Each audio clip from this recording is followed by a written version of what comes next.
الحمدللہ رب العالمین وبہ نستعین رب زدنی علما رب زدنی علما رب زدنی علما۔ ناظرین السلام علیکم ورحمۃ اللہ وبرکاتہ۔ آج کی کلاس میں ہم تنوین اور نون ساکن کا قاعدہ نمبر 2 اخفا سیکھیں گے۔ اس سے پہلے ہم لوگوں نے قاعدہ نمبر 1 اظہار سیکھا اور آج ہمیں اخفا سیکھنا ہے۔ اخفا کا مطلب ہوتا ہے چھپانا، کسی بھی چیز کو چھپا لینا وہ اخفا کہلاتا ہے۔ یہاں پر ہمیں کیا چھپانا ہے؟ تنوین اور نون ساکن کی آواز کو چھپانا ہے۔ کہاں چھپانا ہے؟ تو ناک میں چھپانا ہے۔ کب چھپانا ہے؟ تو اس کے لیے ہمیں پہلے کچھ باتیں جاننی ضروری ہے۔ تو سب سے پہلے ہمیں یہ جاننا ضروری ہے کہ حروف اخفا کتنے ہیں اور کون کون ہیں۔ تو دیکھیے حروف اخفا 15 ہیں، اور کون کون ہیں تو آپ کو اسکرین پہ دکھ رہا ہوگا: تا، ثا، جیم، دال، ذال، زا، سین، شین، صاد، ضاد، طا، ظا اور فا، قاف، کاف۔ یہ حروف اخفا ہے۔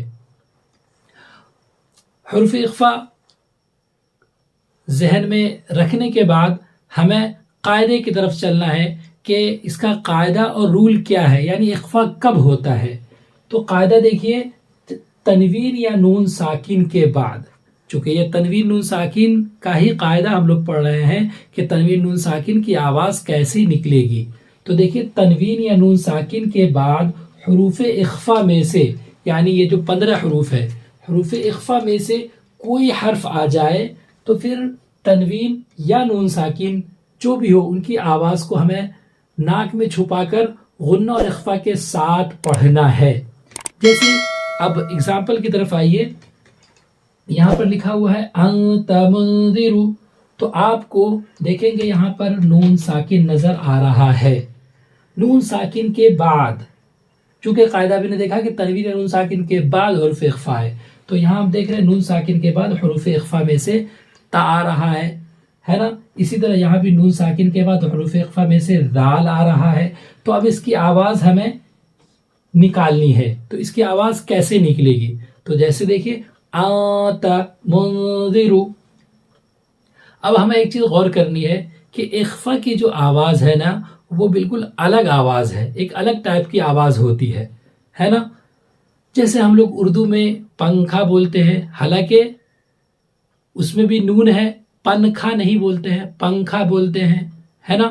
تو اسی طرح سے یہاں پر نون کی آواز کو ناک میں چھپانا ہے۔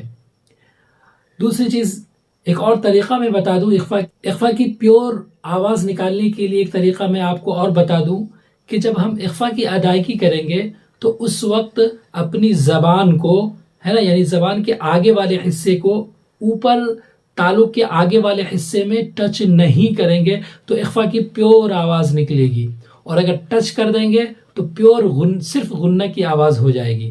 تو غنہ اور اخفا کی آواز میں فرق کرنا بہت آسان ہے کہ جب ہم اخفا کی ادائیگی کریں گے تو ہم اپنی زبان کو اوپر تالو میں ٹچ نہیں کریں گے۔ دیکھیے آتا، یعنی زبان بیچ میں لہراتی رہے گی، آتا آتا، اور اگر ہم ٹچ کریں گے تو پھر دیکھیے انتا ان، تو یہ غنہ کی آواز ہو گئی۔ حالانکہ یہاں پر ہمیں خالص غنے کی آواز نہیں نکالنی ہے، اخفا کی آواز نکالنی ہے، ٹھیک ہے۔ تو زبان کو اوپر ٹچ نہیں کریں گے تو پھر اخفا کی آواز آسانی سے نکلے گی۔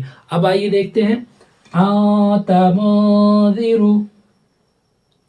دوسری مثال کراما کاتبین، یہاں بھی دیکھیے تنوین ہے، اس کے بعد کاف آ رہا ہے، کراما، کاف حروف اخفا میں ہے، کراما ما، ہے نا، کراما کاتبین۔ اسی طرح تیسری مثال دیکھیے کنت، یہاں بھی نون ساکن کے بعد تا آ رہا ہے، کنت ترابا، ٹھیک ہے۔ اور جو چیزیں یاد رکھنی ہے وہ حروف اخفا، اس کے بعد رول، چونکہ تنوین اور نون ساکن کا جو قاعدہ ہے نا وہ حروف کے بدلنے سے آواز بدلتی ہے نا، قاعدے بدلتے ہیں۔